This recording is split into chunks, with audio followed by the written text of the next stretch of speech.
Mukaddime.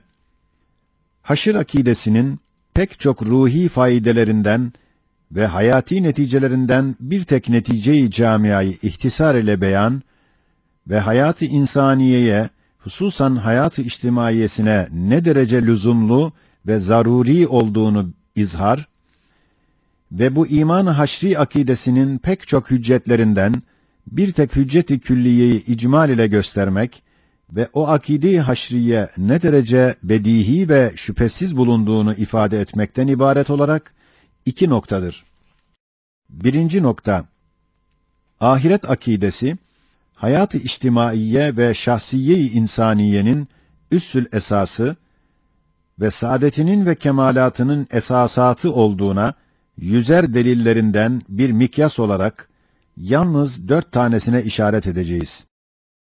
Birincisi, nev-i beşerin hemen yarısını teşkil eden çocuklar, yalnız cennet fikriyle onlara dehşetli ve ağlatıcı görünen ölümlere ve vefatlara karşı dayanabilirler ve gayet zayıf ve nazik vücutlarında bir kuvve-i maneviye bulabilirler ve her şeyden çabuk ağlayan gayet mukavemetsiz mizac-ı ruhlarında o cennet ile bir ümit bulup mesrurane yaşayabilirler. Mesela cennet fikriyle der, benim küçük kardeşim veya arkadaşım öldü, cennetin bir kuşu oldu, cennette gezer, bizden daha güzel yaşar.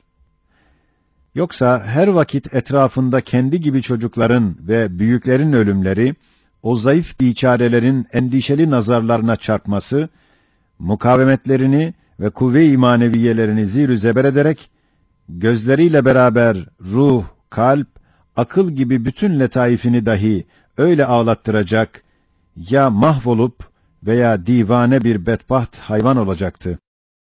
İkinci delil, nevi insanın bir cihette nısfı olan ihtiyarlar, yalnız hayat-ı uhreviye ile yakınlarında bulunan kabre karşı tahammül edebilirler. Ve çok alakadar oldukları hayatlarının yakında sönmesine ve güzel dünyalarının kapanmasına mukabil bir teselli bulabilirler ve çocuk hükmüne geçen seri-ü teessür ruhlarında ve mizaçlarında mevt ve zevalden çıkan elim ve dehşetli meyusiyete karşı ancak hayat-ı bakiye ümidiyle mukabele edebilirler. Yoksa o şefkate layık muhteremler ve sükûnete ve istirahat-ı kalbiyeye çok muhtaç o endişeli babalar ve analar öyle bir vaveylâ-i ruhi ve bir dağdâ-i kalbi hissedeceklerdi ki bu dünya onlara zulmetli bir zindan ve hayat dahi kasabetli bir azap olurdu. Üçüncü delil, insanların hayat-ı içtimaiyesinin medarı olan gençler, delikanlılar, şiddet-i galeyanda olan hissiyatlarını ve ifratkar bulunan nefis ve hevalarını tecavüzattan ve zulümlerden ve tahribattan durduran ve hayat-ı içtimaiyenin hüsnü cereyanını temin eden yalnız cehennem fikridir. Yoksa cehennem endişesi olmazsa el-hükmü lil galip kaidesiyle o sarhoş delikanlılar hevesatları peşinde biçare zayıflere, acizlere dünyayı cehenneme çevireceklerdi ve yüksek insaniyeti gayet süfli bir hayvaniyete döndüreceklerdi. Dördüncü delil, nevi beşerin hayat-ı dünyeviyesinde en cemiyetli merkez ve en esaslı zemberek ve dünyevi saadet için bir cennet, bir melce, bir tahassüngâh ise aile hayatıdır ve herkesin hanesi küçük bir dünyasıdır ve o hane ve aile hayatının hayatı ve saadeti ise samimi ve ciddi ve vefadarane hürmet ve hakiki ve şefkatli ve fedakârane merhamet ile olabilir. Ve bu hakiki hürmet ve samimi merhamet ise ebedi bir arkadaşlık ve daimi bir refakat ve sermedi bir beraberlik ve hadsiz bir zamanda ve hudutsuz bir hayatta birbiriyle pederane, ferzendane, kardeşane, arkadaşane münasebetlerin bulunmak fikriyle, akidesiyle olabilir. Mesela der, bu haremim ebedi bir alemde, ebedi bir hayatta, daimi bir refikayı hayatımdır. Şimdilik ihtiyar ve çirkin olmuş ise de zararı yok. Çünkü ebedi bir güzelliği var gelecek ve böyle daimi arkadaşlığın hatırı için her bir fedakarlığı ve merhameti yaparım diyerek o ihtiyare karısına güzel bir huri gibi muhabbetle, şefkatle, merhametle mukabele edebilir. Yoksa kısacık bir iki saat suri bir refakatten sonra ebedi bir firak ve müfarakate uğrayan arkadaşlık, elbette gayet suri ve muvakkat ve esassız, hayvan gibi bir rikkat-i cinsiye manasında ve bir mecazi merhamet ve suni bir hürmet verebilir. Ve hayvanatta olduğu gibi başka menfaatler ve sair galip hisler o hürmet ve merhameti mağlup edip o dünya cennetini cehenneme çevirir. İşte iman-ı haşrinin yüzer neticesinden birisi hayat-ı içtimaiye-i insaniyeye taalluk eder ve bu tek neticenin de yüzer cihetinden ve faydalarından mezkür 4 deliyle sairleri kıyas edilse anlaşılır ki hakikat-ı haşriyenin tahakkuku ve vukuu insaniyetin ulvi hakikati ve külli haceti derecesinde kat'idir. Belki insanın midesindeki ihtiyacın vücudu taamların vücuduna delalet ve şehadetinden daha zahirdir ve daha ziyade tahakkukunu bildirir. Ve eğer bu hakikat-ı haşriyenin neticeleri insaniyetten çıksa, o çok ehemmiyetli ve yüksek ve hayattar olan insaniyet mahiyeti, murdar ve mikrop yuvası bir laşe hükmüne sukut edeceğini ispat eder. Beşerin idare ve ahlak ve içtimaiyatı ile çok alakadar olan içtimaiyyun ve siyasiyyun ve ahlakiyyunun kulakları çınlasın. Gelsinler, bu boşluğu ne ile doldurabilirler ve bu derin yaraları ne ile tedavi edebilirler? İkinci nokta, hakikat-i haşriyenin hadsiz bürhanlarından, sair erkan-ı imaniyeden gelen şehadetlerin hülasasından çıkan bir bürhanı, gayet muhtasar bir surette beyan eder. Şöyle ki, Hz. Muhammed Aleyhisselatu Vesselam'ın risaletine delalet eden bütün mucizeleri ve bütün delail-i nübüvveti ve hakkaniyetinin bütün bürhanları birden hakikat-ı haşriyenin tahakkukuna şehadet ederek ispat ederler. Çünkü bu zatın bütün hayatında bütün davaları vahdaniyetten sonra haşirde temerküz ediyor. Hem umum peygamberleri tasdik eden ve ettiren bütün mucizeleri ve hüccetleri aynı hakikate şehadet eder.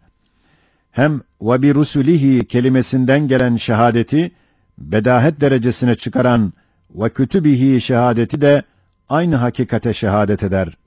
Şöyle ki, başta Kur'an-ı Mucizül Beyan'ın hakkaniyetini ispat eden bütün mucizeleri, hüccetleri ve hakikatları birden hakikat-ı haşriyenin tahakkukuna ve vukuuna şehadet edip ispat ederler. Çünkü Kur'an'ın hemen 3'ten birisi haşirdir ve ekser kısa surelerinin başlarında gayet kuvvetli ayat-ı haşriyedir. Sarihan ve işareten binler ayatiyle aynı hakikati haber verir, ispat eder, gösterir. Mesela, İza şemsü kuvvirat, Ya eyyühen nâsü ttekû rabbekum, inne zelzeletes sâati şey'un azîm. İza zülziletil ardu zilzâleha, İzes semâ'un fetarat, İzes semâ'un şakkat, Amme yetesâelûn, Hel etâke hadîthul gâşiye gibi 30-40 surelerin başlarında bütün kat'iyetle hakikat-ı haşriyeyi, kainatın en ehemmiyetli ve vacip bir hakikati olduğunu göstermekle beraber, sair ayetler dahi o hakikatin çeşit çeşit delillerini beyan edip ikna eder. Acaba bir tek ayetin bir tek işareti gözümüz önünde ulûm-u İslamiye'de müteaddit ilmi, kevni hakikatları meyve veren bir kitabın böyle şehadetleriyle ve davalarıyla güneş gibi zuhur eden iman-ı haşri hakikatsiz olması, güneşin inkarı belki kainatın ademi gibi hiçbir ciheti imkanı var mı ve 100 derece muhal ve batıl olmaz mı?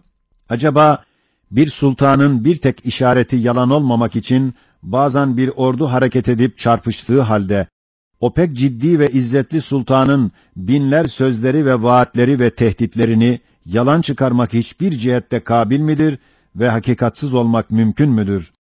Acaba 13 asırda fasılasız olarak hadsiz ruhlara, akıllara, kalplere, nefislere, hak ve hakikat dairesinde hükmeden, terbiye eden, idare eden bu manevi Sultan-ı Zişan'ın bir tek işareti böyle bir hakikati ispat etmeye kâfi iken, binler tasrihat ile bu hakikat-ı haşriyeyi gösterip ispat ettikten sonra, o hakikati tanımayan bir eçel ahmak için cehennem azabı lazım gelmez mi? Ve aynı adalet olmaz mı?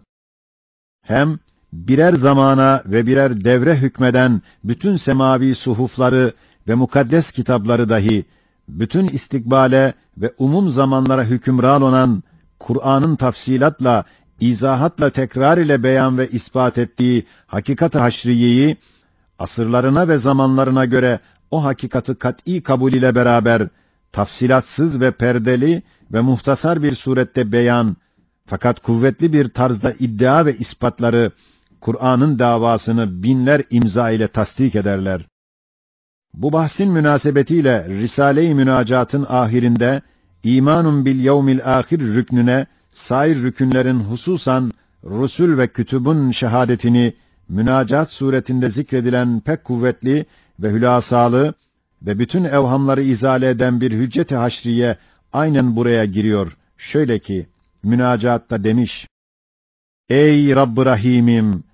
Resul-i Ekrem'inin talimiyle ve Kur'an-ı Hakîm'in dersiyle anladım ki, başta Kur'an ve Resul-i Ekrem'in olarak bütün mukaddes kitaplar ve peygamberler, bu dünyada ve her tarafta numuneleri görülen celalli ve cemalli isimlerinin tecellileri daha parlak bir surette ebedül abatta devam edeceğine ve bu fani alemde rahimane cilveleri, numuneleri müşahede edilen ihsanatının daha şaşalı bir tarzda dar-ı saadette istimrarına ve bekasına ve bu kısa hayat-ı dünyeviyede onları zevk ile gören ve muhabbet ile refakat eden müştakların ebedde dahi refakatlerine ve beraber bulunmalarına icma ve ittifak ile şehadet ve delalet ve işaret ederler.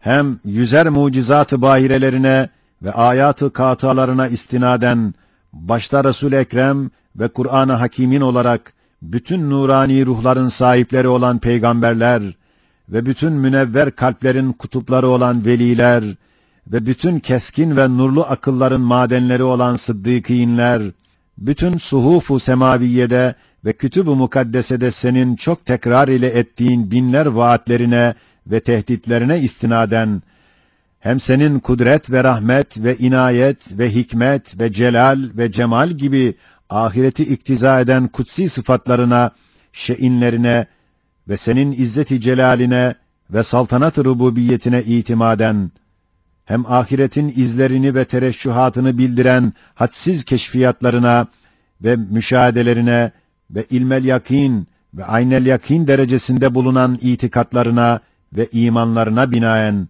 saadet-i ebediyeyi insanlara müjdeliyorlar.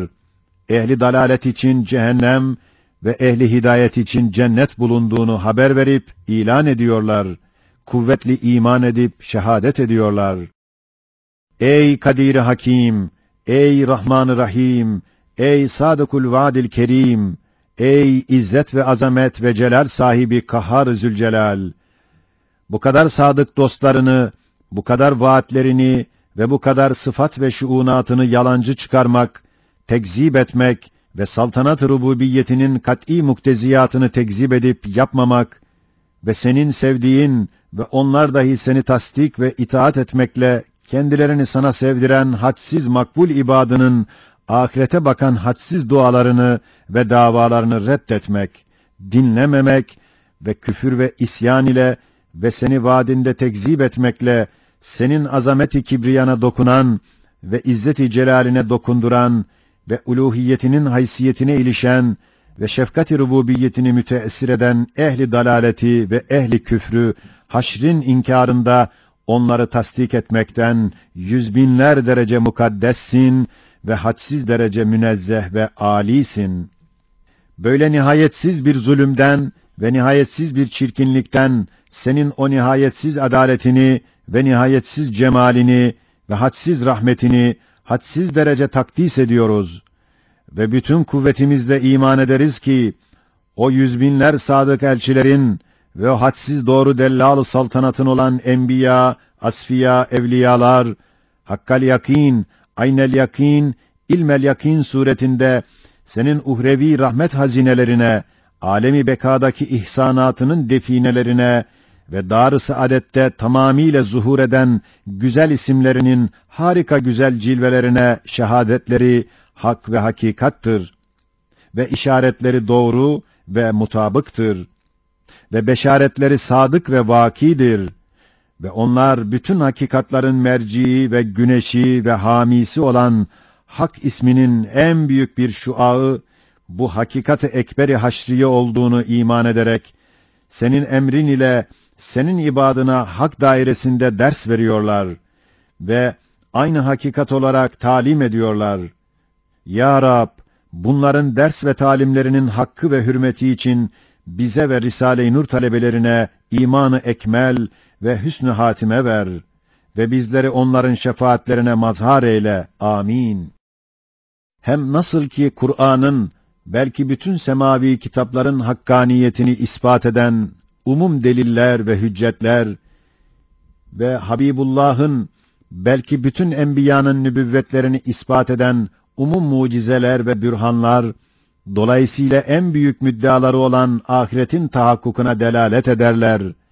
Aynen öyle de vacibül vücudun vücuduna ve vahdetine şehadet eden ekser deliller ve hüccetler, dolayısıyla rububiyetin ve uluhiyetin en büyük medarı ve mazharı olan dar-ı saadetin ve alemi bekanın vücuduna açılmasına şehadet ederler. Çünkü gelecek makamatta beyan ve ispat edileceği gibi, zat-ı vacibül vücudun hem mevcudiyeti, hem umum sıfatları, hem ekser isimleri, hem rububiyet, uluhiyet, rahmet, inayet, hikmet, adalet gibi vasıfları, şe'inleri, lüzum derecesinde ahireti iktiza ve vücub derecesinde baki bir alemi istilzam ve zaruret derecesinde mükafat ve mücazat için haşri ve neşri isterler. Evet, madem ezeli, ebedi bir Allah var, elbette saltanat-ı uluhiyetinin sermediği bir medarı olan ahiret vardır. Ve madem bu kainatta ve zihayatta gayet haşmetli ve hikmetli ve şefkatli bir rububiyeti mutlaka var ve görünüyor, elbette o rububiyetin haşmetini sukuttan ve hikmetini abesiyetten ve şefkatini gadirden kurtaran ebedi bir dar-ı saadet bulunacak ve girilecek. Hem madem göz ile görünen bu hadsiz inamlar, ihsanlar, lütuflar, keremler, inayetler, rahmetler, perde-i gayb arkasında bir Zat-ı Rahman-ı Rahim'in bulunduğunu sönmemiş akıllara, ölmemiş kalplere gösterir. Elbette inamı istihzadan ve ihsanı aldatmaktan ve inayeti adavetten ve rahmeti azaptan ve lütuf ve keremi ihanetten halas eden ve ihsanı ihsan eden ve nimeti nimet eden bir alemi bakide bir hayatı bakiye var ve olacaktır.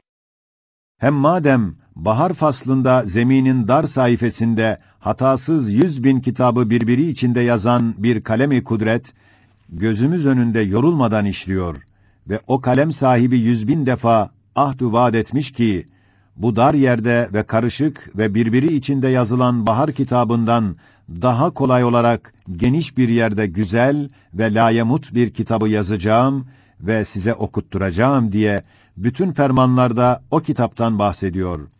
Elbette ve herhalde o kitabın aslı yazılmış ve haşir ve neşir ile haşiyeleri de yazılacak ve umumun defteri amalleri onda kaydedilecek. Hem madem bu arz kesret-i mahlukat cihetiyle ve mütemadiyen değişen yüzbinler çeşit çeşit enva-ı zevil hayat ve zevil ervahın meskeni, menşei, fabrikası, meşheri, mahşeri olması haysiyetiyle bu kainatın kalbi, merkezi, hülasası, neticesi, sebebi hilkatı olarak gayet büyük öyle bir ehemmiyeti var ki, küçüklüğüyle beraber koca semavata karşı denk tutulmuş, semavi fermanlarda daima Rabbus semavati vel ard deniliyor. Ve madem bu mahiyetteki arzın her tarafına hükmeden ve ekser mahlukatına tasarruf eden ve ekser zihayat mevcudatını teshir edip kendi etrafına toplattıran ve ekser masnuatını kendi hevesatının hendesesiyle ve ihtiyacatının düsturlarıyla öyle güzelce tanzim ve teşhir ve tezyin ve çok antika nevilerini liste gibi birer yerlerde öyle toplayıp süslettirir ki, değil yalnız ins ve cin nazarlarını, belki semavat ehlinin ve kainatın nazar-ı dikkatlerini ve takdirlerini ve kainat sahibinin nazar-ı istihsanını celbetmekle gayet büyük bir ehemmiyet ve kıymet alan ve bu haysiyetle bu kainatın hikmet-i hilkatı ve büyük neticesi ve kıymetli meyvesi ve arzın halifesi olduğunu fenleriyle, sanatlarıyla gösteren ve dünya cihetinde sani alemin mucizeli sanatlarını gayet güzelce teşhir ve tanzim ettiği için isyan ve küfrüyle beraber dünyada bırakılan ve azabı tehir edilen ve bu hizmeti için imhal edilip muvaffakiyet gören nev-i beni Adem var. Ve madem bu mahiyetteki nev-i beni Adem mizaç ve hilkat itibariyle gayet zayıf ve aciz ve gayet acz ve fakriyle beraber hadsiz ihtiyacatı ve teellümatı olduğu halde bütün kuvvetinin ve ihtiyarının fevkinde olarak koca küre-i arzı o nevi insana lüzumu bulunan her nevi madenlere mahzen ve her nevi taamlara ambar ve nevi insanın hoşuna gidecek her çeşit mallara bir dükkan suretine getiren gayet kuvvetli ve hikmetli ve şefkatli bir mutasarrıf var ki böyle nevi insana bakıyor, besliyor, istediğini veriyor. Ve madem bu hakikatteki bir Rab hem insanı sever, hem kendini insana sevdirir, hem bakidir, hem baki alemleri var, hem adaletle her işi görür ve hikmetle her şeyi yapıyor. Hem bu kısa hayatı dünyeviyede ve bu kısacık ömrü beşerde ve bu muvakkat ve fani zeminde o hakimi ezeliğinin haşmeti saltanatı ve sermediyeti hakimiyeti yerleşemiyor ve nevi insanda vuku bulan ve kainatın intizamına ve adalet ve muvazenelerine ve hüsnü cemaline münafi ve muhalif çok büyük zulümleri ve isyanları ve veli nimetine ve onu şefkatle besleyene karşı ihanetleri, inkarları, küfürleri bu dünyada cezasız kalıp gaddar zalim rahat ile hayatını ve biçare mazlum meşakkatler içinde ömürlerini geçirirler ve umum kainatta eserleri görünen şu adalet-i mutlakanın mahiyeti ise dirilmemek suretiyle o gaddar zalimlerin ve meyus mazlumların vefat içindeki müsavatlarına bütün zıttır, kaldırmaz, müsaade etmez. Ve madem nasıl ki kainatın sahibi kainattan zemini ve zeminden nevi insanı intihab edip gayet büyük bir makam, bir ehemmiyet vermiş, öyle de nevi insandan dahi makasıd-ı rububiyetine tevafuk eden ve kendilerini iman ve teslim ile ona sevdiren hakiki insanlar olan enbiya ve evliya ve asfiyayı intihab edip kendine dost ve muhatap ederek onları mucizeler ve tevfikler ile ikram ve düşmanlarını semavi tokatlar ile tazip ediyor. Ve bu kıymetli, sevimli dostlarından dahi onların imamı ve mefhari olan Muhammed Aleyhisselatu Vesselam'ı intihab ederek ehemmiyetli küre-i arzın yarısını ve ehemmiyetli nevi insanın 5'ten birisini uzun asırlarda onun nuruyla tenvir ediyor. Adeta bu kainat onun için yaratılmış gibi bütün gayeleri onun ile ve onun diniyle ve Kur'an'ı ile tezahür ediyor. Ve o pek çok kıymetdar ve milyonlar sene yaşayacak kadar hadsiz hizmetlerinin ücretlerini hadsiz bir zamanda almaya müstehak ve layık iken, gayet meşakkatler ve mücahedeler içinde 63 sene gibi kısacık bir ömür verilmiş. Acaba hiçbir cihetle hiçbir imkanı, hiçbir ihtimali, hiçbir kabiliyeti var mı ki o zat bütün emsali ve dostlarıyla beraber dirilmesin ve şimdi de ruhen diri ve hay olmasın, idam-ı ebediyle mahvolsunlar, haşa, 100.000 defa haşa ve kella. Evet, bütün kainat ve hakikat alem dirilmesini dava eder ve hayatını sahibi kainattan talep ediyor. Ve madem 7. şua olan Ayetül Kübra'da her biri bir dağ kuvvetinde 33 adet icma-ı azim ispat etmişler ki, bu kainat bir elden çıkmış ve bir tek zatın mülküdür ve kemalat-ı ilahiyenin medarı olan vahdetini ve ehadiyetini bedahetle göstermişler.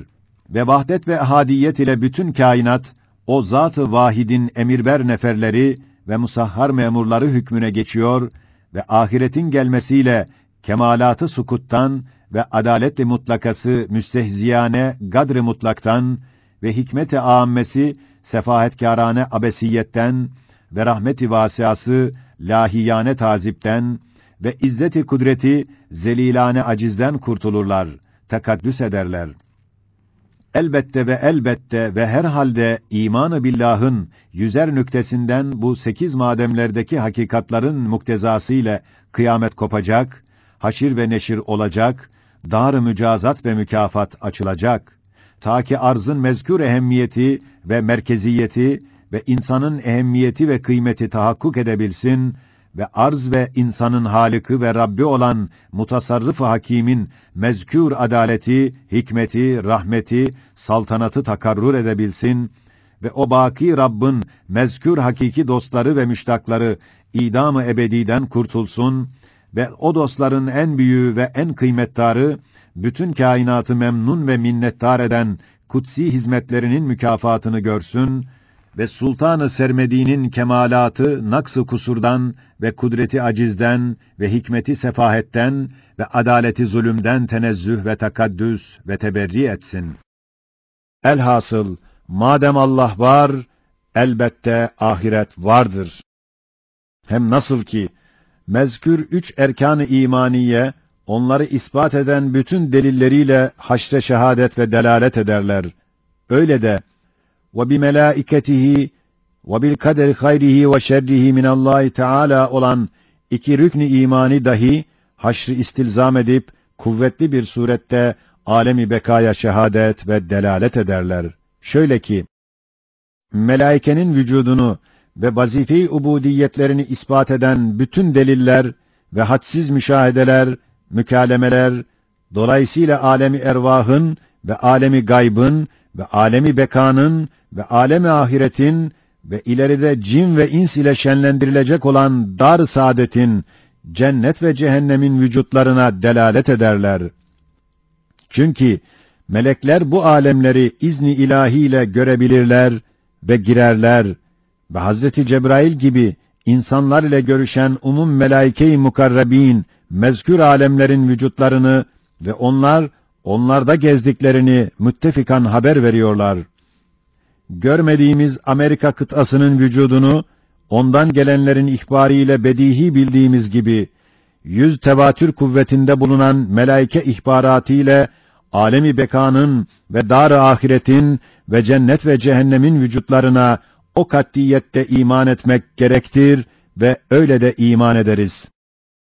Hem 26. söz olan Risale-i Kader'de iman-ı bil kader rüknünü ispat eden bütün deliller, dolayısıyla haşre ve neşr-i suhufa ve mizan-ı ekberdeki muvazene-i amale delalet ederler. Çünkü her şeyin mukadderatını gözümüz önünde nizam ve mizan levhalarında kaydetmek ve her zihayatın sergüzeşt-i hayatiyelerini kuvve-i hafızalarında ve çekirdeklerinde ve sair elvah-ı misaliyede yazmak ve her ziruhun, hususan insanların defteri amallerini elvah-ı mahfuzada tespit etmek, geçirmek, elbette öyle muhit bir kader ve hakimane bir takdir ve müdakkikane bir kayıt ve hafizane bir kitabet, ancak mahkeme-i kübrada umumi bir muhakeme neticesinde daimi bir mükafat ve mücazat için olabilir. Yoksa o ihatalı ve inceden ince olan kayıt ve muhafaza bütün manasız, faydasız kalır. Hikmete ve hakikate münafi olur. Hem haşir gelmezse, kader kalemiyle yazılan bu kitab-ı kainatın bütün muhakkak manaları bozulur ki, hiçbir ciheti imkanı olamaz ve o ihtimal, bu kainatın vücudunu inkar gibi bir muhal, belki bir hezeyan olur. Elhasıl, imanın 5 rüknü bütün delilleriyle haşir ve neşrin vukuuna ve vücuduna ve dar-ı ahiretin vücuduna ve açılmasına delalet edip isterler ve şehadet edip talep ederler. İşte hakikat-ı haşriyenin azametine tam muvafık böyle azametli ve sarsılmaz direkleri ve bürhanları bulunduğu içindir ki Kur'an-ı Mucizül Beyan'ın hemen hemen 1/3'ü haşir ve ahireti teşkil ediyor ve onu bütün hakaikına temel taşı ve üssül esas yapıyor ve her şeyi onun üstüne bina ediyor. Mukaddime nihayet buldu.